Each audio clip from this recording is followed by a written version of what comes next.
Hai, jumpa lagi di channel saya Bi Lobster Farm. Malam ini saya akan menayangkan bagaimana saya memberikan pakan lobster air tawar saya. Yuk simak terus videonya.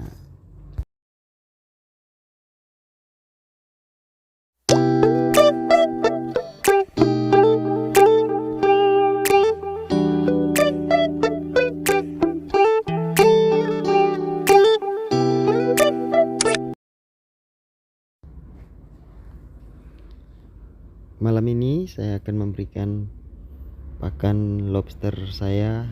Sudah agak telat. Ini saya akan beri ikan teri yang seperti di channel saya sebelumnya itu.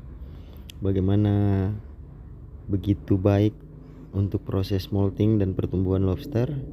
Ini ikan teri basah, saya beri dulu di kolam bibit saya. Sini berisi lobster 2 dan 3 inci. Ini saya sudah memberi makan agak telat, tapi untuk budidaya lobster itu bukan menjadi persoalan yang berarti kalau kita memberi pakan hanya lewat beberapa jam saja. Nah, inilah salah satu prospek dan keunggulan budidaya lobster air tawar ketika kita pelihara dengan skala kecil atau skala rumahan seperti saya. Artinya kita tidak melihat dulu sisi bisnis yang ada di dalam budidaya ini, tetapi kita mulai dengan bagaimana menghobi dulu. Nah, ketika kita sudah menghobi,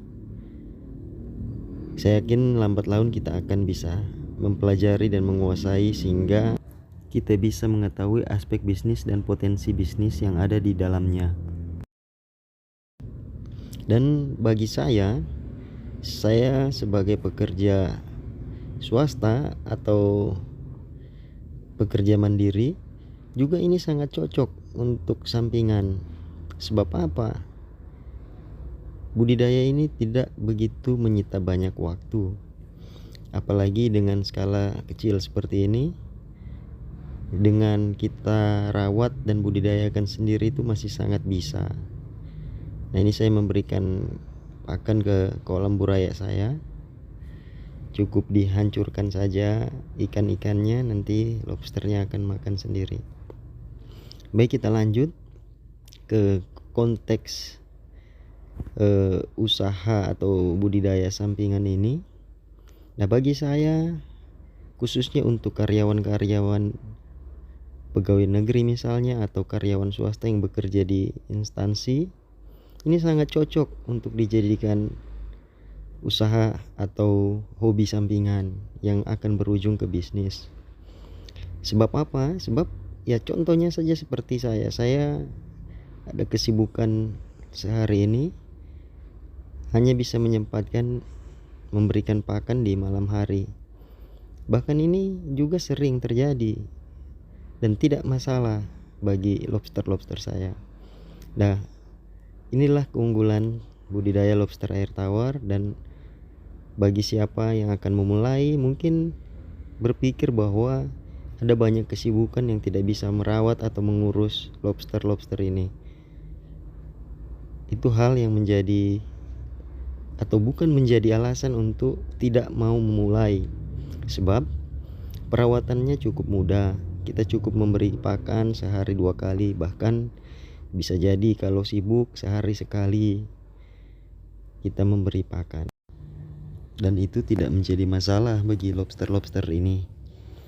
Olehnya pada topik kali ini saya mau menyampaikan satu hal, bahwa bagi Anda semua pekerja, karyawan swasta ataupun pegawai yang hendak berbudidaya lobster air tawar, ini adalah pilihan yang tepat, bahwa di samping ada pekerjaan utama, budidaya ini sangat tidak mengganggu atau menyita waktu. Pemberian pakan cukup dilakukan pagi dan sore ataupun malam hari, dan tinggal dibiarkan saja berkembang dengan sendirinya. Kita cukup mengontrol kondisi air per minggu misalnya. Selain daripada itu adalah pemberian pakan rutin di pagi dan malam hari, sehingga aktivitas utama kita itu bisa tetap berjalan. Pekerjaan kita pun juga bisa tetap berjalan. Di satu sisi kita punya budidaya yang juga bisa jalan. Inilah keunggulan budidaya lobster air tawar yang hendak dijadikan sebagai budidaya sampingan di samping usaha kita yang sudah ada. Poinnya adalah seberapa besar Anda memulai skala budidaya lobster yang Anda inginkan. Nah, pertanyaan tersebut akan saya jawab di video saya berikutnya.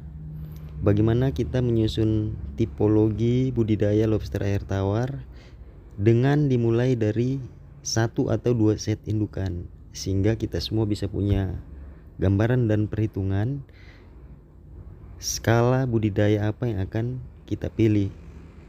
Karena di video saya berikutnya saya akan menampilkan hasil yang kita peroleh ketika kita memulai dengan tipologi 2 set indukan. Mungkin ini saja video atau tayangan saya kali ini. Semoga bermanfaat dan jangan lupa di subscribe untuk terus mendukung channel ini.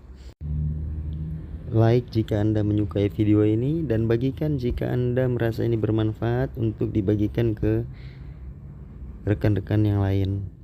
Oke, ini saja. Sekali lagi terima kasih, sampai jumpa dan salam capit.